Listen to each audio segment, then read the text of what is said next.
పట్టాభన్న గారికి ధన్యవాదాలు. ఇప్పుడు పర్యాటక అభివృద్ధి పటిష్ట చర్యలపైన తీర్మానం ప్రవేశపెట్టవలసిందిగా విశాఖపట్నం ఎంపీ భరత్ గారిని ఆహ్వానిస్తాను.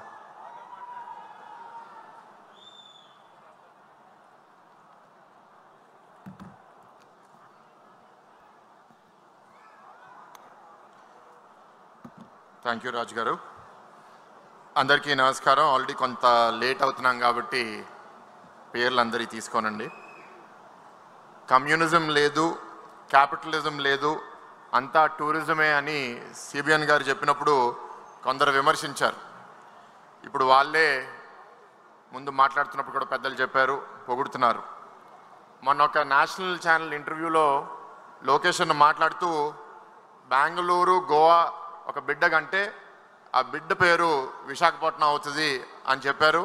దాని ఉద్దేశం ఏంటంటే ఐటీ రంగమే కాదు, పర్యాటక రంగం కూడా విశాఖపట్నం అభివృద్ధి చెందుతుంది అనేది ఆయన ఆలోచన.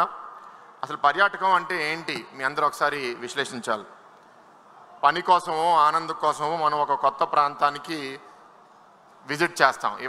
ఇవాళ మన తెలుగు డైరెక్టర్ ఎస్ఎస్ రాజమౌళి గారి సినిమాలో యాక్ట్రెస్గా కూడా పనిచేస్తుంది. ఆ సినిమా షూటింగ్లో తిరిగి అమెరికాకి వెళ్ళే దారిలో విశాఖపట్నం ఎయిర్పోర్ట్కి వెళ్ళేటప్పుడు ఒక సిగ్నల్ దగ్గర ఎవరో ఒక మహిళ జాంకాయలు అమ్ముతుంది. జాంకాయలు ఎంతమ్మా అంటే 150 రూపాయలు అని చెప్పింది. 150 రూపాయలు అంటే ఈవిడ 200 రూపాయలు ఇచ్చింది. ఆవిడ జాంకాయలు ఇచ్చింది. 50 రూపాయలు మిగిలినవి తీసుకోండి అంటే అవసరం లేదు మీరు ఉంచుకోండి అని ప్రియాంక చోప్రా గారు చెప్పారు. ఆ మహిళ కొంతసేపు ఆలోచించి సిగ్నల్ మారే లోపల తిరిగి వచ్చి ఇంకో 2 జాంకాయలు ఇచ్చేసి వెళ్ళిపోయింది. అంటే ఆ 50 రూపాయల చారిటీ కూడా నాకు వద్దు, అది తెలుగు వాళ్ళ ఆత్మగౌరవం. అది చూసి నాకు చాలా ఆనందంగా అనిపించింది. ఇంకో ఉదాహరణ, నేను మొన్న మా అబ్బాయిని తీసుకుని అమెరికాకి వెళ్తే అక్కడ ఒక క్రూజ్ ఎక్కాం, ఒక బోటు. అది సముద్రంలో ఒక రోజు వెళ్ళి పక్కనే ఒక దేశం బహామాస్ అనే దేశంలో దిగి, ఆ దేశంలో దిగినప్పుడు అక్కడ ఒక ట్యాక్సీ డ్రైవరు ఆ ఊర్లో ఒక దగ్గర నుంచి ఒక హోటల్కి తీసుకెళ్ళాలి. 15 నిమిషాల ప్రయాణం. 15 నిమిషాల్లో ఆ దేశ చరిత్ర, ఆఫ్రికా నుంచి ఎట్లా బానిసలు తీసుకొచ్చారు, అక్కడ ప్రధానమంత్రి ఎట్లా అవుతారు అని 15 నిమిషాలు మాట్లాడితే ఒక మెంబర్ ఆఫ్ పార్లమెంట్గా నాకు చాలా ఆనందంగా అనిపించింది. పర్యాటకంలో వచ్చే అనుభవాలు జీవితాంతం మనతో మనం తీసుకెళ్తాం. ఏం జరిగినాయి? నేను అమెరికాలో చదివాను, అక్కడ చాలా చోట్లకి వెళ్ళినప్పుడు వాళ్ళు చాలా కథ రాస్తారు. తీరా ఆ ప్లేస్కి వెళ్ళి చూసేసరికి ఓ సింతేనా అనిపిస్తుంది. మన కడపలో ఇక్కడ గండికోట ఉంది. ఆ గండికోట ప్రపంచవ్యాప్తంగా చాలామందికి ఇంకా తెలియదు. ఇక్కడ ఒక మిత్రుడు కూర్చుని అక్కడే నేను ఉంటున్నాను, ఇక్కడ 1 గంటన్నర పొద్దున వస్తే అది యుఎస్లో గ్రాండ్ క్యానియన్ అంత గొప్పగా ఉంది అని చెప్పారు. ఇట్లాంటి రంగాల్ని మనం అభివృద్ధి చేయాలని బాబు గారు గత 30 ఏళ్ళుగా పనిచేస్తున్నారు. ఒకటి మనం గుర్తించాలి, ప్రపంచవ్యాప్తంగా ఉన్న ఉద్యోగాల్లో 10 ఉద్యోగాల్లో ఒక ఉద్యోగం ఇది పర్యాటకం, టూరిజంలో ఉంటుంది. ఇక్కడున్న మన నాయకులు, కార్యకర్తలు కూడా చాలామంది పిల్లలు భవిష్యత్తులో పర్యాటకంగా ఒక వృత్తి, ఒక ఉద్యోగం, ఒక వ్యాపారం కూడా చేసే చాలా మంచి అవకాశం ఉంటుంది. అది గుర్తించి అప్పుడు ఆనాడు హైదరాబాద్లో hotels, convention centre, ORR, airport ఇవన్నీ బాబు గారు పెట్టారు. అంతేకాదు ఇవన్నీ పెట్టిన తర్వాత వచ్చిన వాళ్ళకి మంచి అనుభవం ఉండాలంటే మన రాష్ట్రం, మన నగరం చాలా పరిశుభ్రంగా ఉండాలి అని క్లీన్ ఇండియా, క్లీన్ హైదరాబాద్. అంతెందుకు ఇక్కడ ఈ వేదిక మీద నేను కూర్చుని 2వ రోలో కూర్చుంటే మాకు స్వీట్ బాక్సులు ఇచ్చారు. ఒక 15 నిమిషాల తర్వాత ఒక మనిషి వచ్చి అవన్నీ ఎత్తుకుంటూ పోతున్నాడు. ఆయన వెనకాల స్వచ్ఛ మహానాడు అని రాసింది. ఇదే ఆలోచన బాబు గారు ఆ రాష్ట్రాన్ని, ఈ రాష్ట్రాన్ని మార్చడానికి 14 నుంచి 19 మధ్యలో రాష్ట్రానికి వచ్చే విజిటర్స్ 9 కోట్ల నుంచి 23 కోట్లకి పెరిగారు. ఆ టైం మనము రిలీజియస్ టూరిజం అని, బీచ్ టూరిజం అని, హిల్ స్టేషన్ టూరిజం అని బాగా పనిచేస్తే 19లో మనం ఓడిపోయిన తర్వాత అరకు కాఫీని, అరకు డ్రగ్స్ అని, ఋషికొండ ప్యాలెస్ అని, ఋషికొండని బోడిగుండు చేయడం అనేది చాలా బాధాకరం. ఇట్లా చాలా జరిగినాయి. శ్రీశైలం, నాగార్జున సాగర్ బోట్ టూరిజం ఆపేశారు. పాపికొండల్లో బోట్ రైడ్లు ఆపేశారు. విశాఖ ఉత్సవం లాంటి పండుగలను ఆపేశారు. మొన్న మీ అందరూ న్యూస్లో చూశారు, కశ్మీర్లో పహల్గాం టెర్రరిస్ట్ అటాక్ ఎందుకు జరిగింది? ఎందుకంటే కశ్మీర్లో ఇవాళ పర్యాటకంగా చాలా అభివృద్ధి చెందుతుంది, చాలామంది వస్తున్నారు, ఆర్థికంగా అక్కడ అందరూ అభివృద్ధి చెందుతున్నారు. అది చెందిపోతే భవిష్యత్తులో మేము అక్కడ ఉగ్రవాదం చేయడానికి లేకపోతే అక్కడ విభజన రాజకీయం చేయడానికి కుదరదు అనే ఉద్దేశంతో పాకిస్తాన్ నుంచి ఉగ్రవాదులు వచ్చి పహల్గాంలో టెర్రరిస్ట్ అటాక్ చేశారు. మనకి ఇక్కడ పాకిస్తాన్ ఉగ్రవాదులు అవసరం లే, ఆ వైసీపీ ఆర్థిక ఉగ్రవాదులు చాలు. వాళ్ళు 500 కోట్లతో ఎంతో అభివృద్ధి చేయొచ్చు. ఆ 500 కోట్లతో ఒక ఋషికొండ ప్యాలెస్ కట్టుకున్నారు. ఇట్లాంటి పనులు చేశారు. అయినా పర్వాలేదు, ఇవాళ మళ్ళీ మన ఎన్డీఏ ప్రభుత్వం మన చంద్రబాబు నాయుడు గారి నాయకత్వంలో తిరిగి వచ్చింది. స్వర్ణాంధ్ర టూరిజం పాలసీ అని సంవత్సరం ముగించే లోపల మనం మళ్ళీ ప్రకటించాము. ఉత్తరాంధ్రలో భోగాపురం ఎయిర్పోర్టు అతి వేగంగా పనులు జరుగుతున్నాయి. ఎంత వేగంగా జరుగుతున్నాయి అంటే ఎయిర్పోర్ట్ రెడీ అయిపోతుంది, కానీ ఎయిర్పోర్ట్కి రోడ్లు కట్టడానికి మేము పరిగెట్టించే పరిస్థితి. ఇప్పుడు ఎయిర్పోర్ట్కి 15 రోడ్లు కట్టాలంటే దానికి బడ్జెట్ 400 కోట్లు. అదే టూరిజం 400 కోట్లు కానీ ఇక్కడ వాడుంటే ఎయిర్పోర్ట్ ఇంకా అద్భుతంగా అందరు చేరేవాళ్ళు.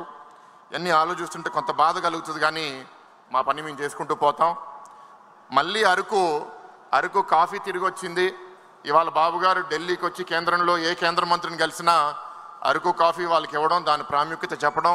మేమందరం మెంబర్స్ ఆఫ్ పార్లమెంట్లో కూడా అరకు కాఫీ స్టాల్ పెడితే దేశవ్యాప్తంగా ఉన్న అందరూ మెంబర్స్ ఆఫ్ పార్లమెంట్ 800 మంది మన కాఫీ తాగి చాలా బాగుందయ్యా మీ కాఫీ అని వాళ్ళు కూడా దాని గురించి పోస్ట్ చేస్తుంటే చాలా గర్వంగా అనిపిస్తుంది. వాళ్ళు ఆపేసిన ఈ బోట్ రైడ్లన్నీ మళ్ళీ మనం స్టార్ట్ చేశాము. క్రూజెస్ కూడా వైజాగ్లో ఒక క్రూజ్ వచ్చింది. ఏదో రోజు ఆ క్రూజ్ అండమాన్కి కూడా వెళ్ళాలని కోరుతున్నాను. ఇక్కడ పెట్టుబడిదారులకి మళ్ళీ ధైర్యం పుట్టించి ఓబరాయ్ హోటళ్ళు, మేఫేర్ హోటళ్ళు, తాజ్ హోటల్ అని ఉత్తరాంధ్రలో ఇతర రాష్ట్రాల్లో ఇతర ప్రాంతాల్లో బాపట్ల బీచ్, ఇక్కడ గండికోట, రాజమండ్రిలో అఖండ గోదావరి ప్రాజెక్ట్ అని కేంద్రం నుంచి 200 కోట్లు కూడా తీసుకుని రావడం జరిగింది. ఇట్లా చేసుకుంటూ పోతాం. నాకు తీర్మానం ఒకటి ఇచ్చారు, ఆ తీర్మానం ఒకసారి చదవాలనుకుంటున్నాను. పర్యాటకాన్ని డెవలప్ చేయడానికి ఆంధ్రప్రదేశ్ని అంతర్జాతీయంగా ప్రమోట్ చేయడం, విదేశీ పర్యాటకులను ఆకర్షించేలా పర్యాటక రంగంలో సుదీర్ఘ ప్రణాళికలు ముందు పెట్టిన శ్రీ నారా చంద్రబాబు నాయుడు గారు శ్రీకారం చుట్టారు.